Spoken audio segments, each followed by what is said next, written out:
As we dive deeper into 1984, we see Winston and Julia get their hands on Emmanuel Goldstein's infamous book, something no one should ever read in the lens of Oceania. Doing so results in your immediate arrest by the thought police.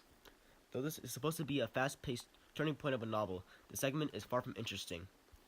However, this so-called boring book holds inspiring messages motivating our protagonist of the novel to try and begin the revolution. One of the big things about this book is how reaffirming it is to Winston and Julia. First things first, the book gives them confirmation of what they'd expect. If we want success taking down the party, then we need to get lower classes on board. In this case, the proles. When the people are successful in overthrowing the government, the middle class and high class will switch spots, whilst the low class stays where they've always been, with no gain. Even so, their help is very much needed for revolutions like this. As much as it pains them not to be able to move up classes, the party will be no more, and the ruling of the superstate will hopefully change. Now that they have an idea of what to do, they have to know when to do it. When the government is weak, that's when they have to strike. On page 261, we need this passage from Goldstein's book, "The masses never revolt of their own accord, and they never revolt merely because they are oppressed. Indeed, so long as they are not permitted to have standards of comparison, they never even become aware that they are oppressed." The citizens' knowledge plays a big role.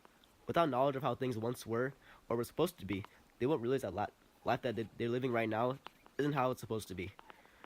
If Winston and Julia can somehow educate the proles and show them how things once were, they will be more willing to comply and join the revolution. Again, doing this is hard enough. Winston and Julia have no evidence except their memory to fight the party's false evidence. Mind you, all of the evidence isn't real, but heavily biased. The party edits history in their favor to make things work their way. Obviously, physical evidence beats the mind, and none of the proles would have believed Winston and Julia since all the proles grew up knowing the party's modified history, not how history actually went out. Given this book's context hidden beneath the boredom, the readers and the protagonists learn the strategy on how to take down the party, and with Winston and Julia learning this, they'll try the best to start up their own revolution to finally free Oceania from this totalitarian superstate.